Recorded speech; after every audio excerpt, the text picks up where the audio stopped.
Hey there guys, Aleksa, climate dietitian again, and today what we're going to be discussing is calorie balance. Now I know what you're thinking, calorie balance really? Like, is that really what we're going to be discussing today? Because it's such a simple topic, presumably, and you're wondering, aren't there other things we could be talking about?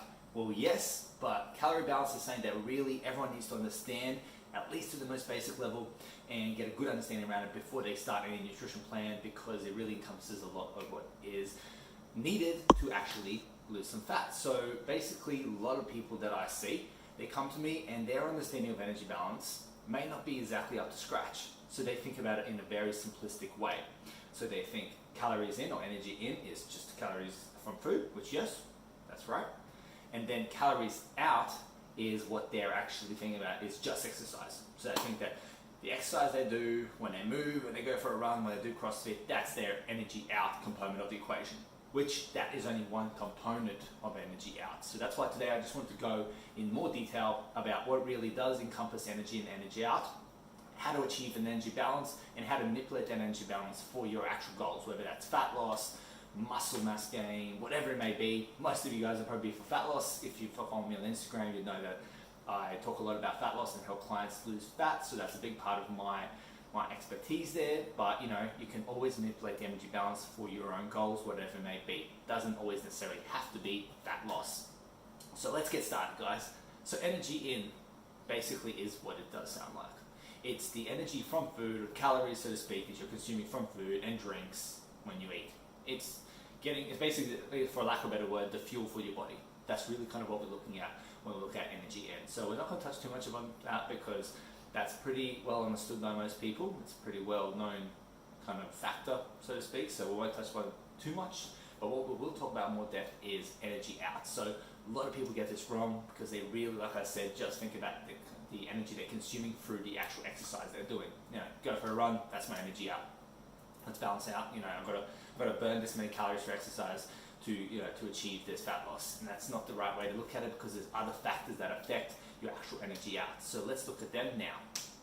So you got BMR or RMR, which is, they're both synonymous with each other. So basic metabolic rate or resting metabolic rate, which is basically the energy your body needs to keep you living at rest, basically. So if you were to just be laying down doing nothing, you still have to be, your body has to keep you alive. That's the energy it's using to keep those processes happening. So everything the body does to keep you living and thriving is what basic metabolic rate is. So that comprises a big chunk of what your energy out is, which people don't realize. They think exercise is the thing, but they don't realize exercise actually is only a component. It's not even the largest component of energy out, unless you're a certain individual like an athlete or something, which is a different case that can be a bit more balanced out. But essentially, BMR for most people, probably for you, is probably the one that actually contributes the most to your energy outside of the equation. So yeah, it's something to keep in mind that is a big component. Then the next thing you got is NEAT, so non-exercise activity thermogenesis. You're probably wondering, what is this? I haven't heard of NEAT before, and that's okay, because a lot of people haven't heard of NEAT, and it's something new when I bring it up with my private nutrition coaching clients. It's basically the stuff like fidgeting or moving around, getting up and going for, to pick something up over there or something, just things in your daily life that aren't necessarily exercise and not planned, and you don't actually consciously think about them as movement. You're just doing them as part of your activities daily living, or it's things like blinking, fidgeting, tapping your feet, whatever it may be, things like that. That all comprises your non-exercise activity thermogenesis. Basically activity that's not exercise, if you want to keep it simple. And that can kind of vary for various people, and is it affected by fat loss as well, and weight fluctuations can affect your NEAT. That's something I'll go in more detail in a later video. But yeah, NEAT's something that can vary for certain people as well. It's not a fixed thing, like everyone, okay, you've got this NEAT, okay, you've got that NEAT. Like, it doesn't work that way. It does vary based on your circumstances, but it's something to think about. It is a factor that does affect your energy out. Then it brings us to exercise activity, which is what most people understand as energy out. So I won't go into too much detail about that, because it's pretty simple. You expend more, you're using more energy, done. That's a big component of it. That will vary quite a bit from person to person. So if you're someone who's very active, let's say yourself, you're watching this video and you're thinking, okay, I do CrossFit. Okay, I do CrossFit 5 days a week or 6 days a week maybe, if you're full on like that.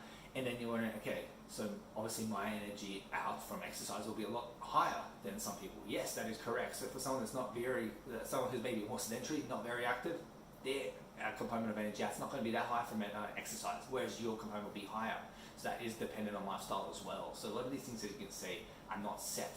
They are very much modifiable, and they do change based on your circumstances. But yeah, that's basically the exercise activity side of things. It's pretty simple. Everyone understands that part of it. Let's move on to the next one. Next one, and the final one, is thermic effect of food. So some of you might have heard that before, maybe you haven't. A thermic effect of food is basically the amount of energy your body is actually using from these foods to actually process and use them up in the body. So for example, let's look at the three main macros. So we've got protein, we've got carbs, and we've got fat. Protein's the most thermic of food. Reason being is because up to 20 to 30% of the protein and energy from that is actually used by the body to break down and use the protein and all do its jazz basically. Then you got fat, which is the lowest thermic food, so it doesn't have much of a thermic effect at all. It's got about 0 to 3% depending, so that's not very thermic. And then you got about 6 to 8% for carbohydrates. So out of the energy from carbohydrates, about 6 to 8% will be used to break down food.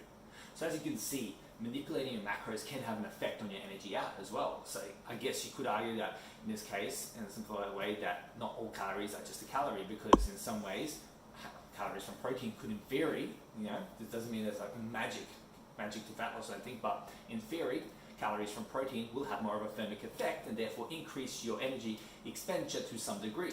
That's just a factor. So, the more protein you have, the less fat you have, you could in theory argue that your energy expenditure, energy out will be higher than someone whose diet is low in protein and high in fat, which is not what I recommend, but obviously, things have to be, adjusted based on your preference. But yeah, hopefully that gives you an idea about the thermic effect of food, because food's not just, okay, you consume it, it does have an effect on energy out, because your body doesn't just, okay, there's the food in, done. It has to process it somewhere, and every process has an energy component to it. It requires energy to do things. That's just a factor there. So hopefully that clarifies a bit about that for you guys, about the thermic effect of food, which is something that a lot of people also dismiss or forget about or just don't consider.